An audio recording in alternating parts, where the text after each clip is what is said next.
আসসালামু আলাইকুম ওয়া রাহমাতুল্লাহি ওয়া বারাকাতুহু। বিআরবি কেবলস আয়োজিত আজকের এই মোনাজাত অনুষ্ঠানে আপনাদের সকলকে জানাচ্ছি আন্তরিক শুভেচ্ছা এবং মুবারকবাদ। আশা করছি সবাই ভালো আছেন এবং সুস্থ আছেন। আল্লাহ রাব্বুল আলামিন পবিত্র কালামুল্লাহ শরীফে সুন্দর করে ইরশাদ করেছেন, কুল আউযু বিরাব্বিন নাস মালিকিন নাস ইলাহিন নাস মিন শাররিল ওয়াসওয়াসিল খান্নাস আল্লাযী ইউওয়াসওয়িসু ফি সুদুরিন নাস মিনাল জিন্নাতি ওয়ান নাস। দেখুন, আল্লাহ এখানে এই সূরা নাসে একটা জায়গায় খান্নাসের কথা বলেছেন, যেটিকে অনেকে বলে থাকেন খান্নাস কোনো জিনের কথা বলা হয়েছে। না, মূলত এখানে কুপ্রবৃত্তির কথা বলা হয়েছে। মানুষের ভিতরে বেশ কয়েকটি কুপ্রবৃত্তি রয়েছে। সেই কুপ্রবৃত্তিগুলো মানুষকে বিভিন্ন অন্যায় কাজের দিকে ধাবিত করে থাকে। সেই কুপ্রবৃত্তিগুলো যদি আমরা নিজেদের নিয়ন্ত্রণে নিতে পারি, কুপ্রবৃত্তিগুলো যদি নিজেদের আয়ত্তে এনে সেটাকে কন্ট্রোল করতে পারি, তবেই আমাদের প্রত্যেকটা ইবাদত আল্লাহ রাব্বুল আলামিনের কাছে কবুল হবে।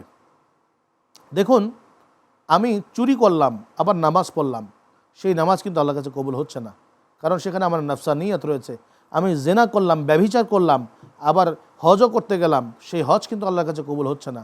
আমি অন্যায়ভাবে দুর্নীতি করলাম, আবার ঠিক টুপি মাথায় দিয়ে নামাজের কাতারে গিয়ে ঈদগাহে নামাজ দাঁড়ালাম, সেই ঈদের নামাজ আল্লাহর কাছে প্রয়োজন নাই।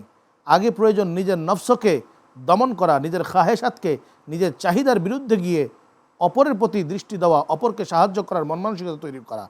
তারপরেই কিন্তু আল্লাহ আপনার ইবাদতকে কবুল করবেন। তো আসুন আজকে আমরা সেই নফসকে আল্লাহ তাআলার কাছে দমন করার সাহায্য চেয়ে আমরা আজকে মুনাজাত করব। আল্লাহুম্মা আমিন। ربنا آتنا في الدنيا حسنة وفي الآخرة حسنة وقنا عذاب النار واللهم إنك عفو كريم تحب العفو فاعف عنا يا أرحم الراحمين। ইয়া আল্লাহ, তুমি আমাদেরকে সৃষ্টি করেছো, তুমি আমাদেরকে বিভিন্ন নফসানিয়ত খাহেসাত দিয়েছো পরীক্ষা করবার জন্যে। ইয়া আল্লাহ, এই সমস্ত নফসানিয়ত থেকে, খাহেসাত থেকে, দুনিয়ার প্রতি প্রেম, লিপ্সা, ভালোবাসা থেকে আল্লাহ আমাদেরকে তুমি রক্ষা করো। মাওলা, আমাদেরকে আখিরাতমুখী করে দেন আল্লাহ রাব্বুল আলামিন। আমরা জানি আমাদের ভেতরে যে নফসানিয়াত নামক খান্নাস অবস্থান করছে, সেই খান্নাসের কারণেই তো আল্লাহ অনেক মানুষ জাহান্নামে চলে যাবে। রাব্বুল আলামিন, এই নফসানিয়াতের কারণে, খান্নাসিয়াতের কারণে আল্লাহ মানুষ চুরি করে, মানুষ বিভিন্ন রকম অন্যায় করে, অত্যাচার করে। রাব্বুল আলামিন, এই নফসানিয়াতের কারণে একজন আরেকজনকে ঠকায়।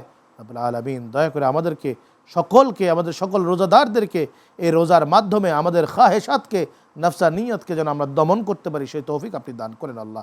সত্যিকার অর্থে আল্লাহ মানবিক যে গুণাবলী, সেই গুণাবলীকে অর্জন করার তৌফিক যেন আল্লাহ আমরা পাই, সেই তৌফিক আপনি দান করেন মাওলা রাব্বুল আলামিন। যেই অর্থে আপনার ইবাদত করার জন্য আমাদেরকে সৃষ্টি করেছেন, ইয়া আল্লাহ, আমরা যেন সমস্ত গুনার কাজ ছেড়ে দিয়ে সত্যিকার অর্থে আপনার মকবুল বান্দা হিসাবে ইবাদত করতে পারি, সেই তৌফিক আপনি দান করেন মাওলা রাব্বুল আলামিন। দয়া করে আমাদের সকলকে এই নফসের পূজা থেকে, নফসের ইবাদত করা থেকে আমাদেরকে আপনি রক্ষা করেন, শয়তান থেকে আমাদেরকে হেফাজত করেন, মরদুদ শয়তান থেকে আমাদের সকলকে আপনি বাঁচান রাব্বুল আলামিন। আখিরি জামানার শেষ প্রান্তে আমরা চলে এসেছি, দাজ্জালের সেই ফিতনা থেকে আমাদেরকে আপনি রক্ষা করুন মাওলা।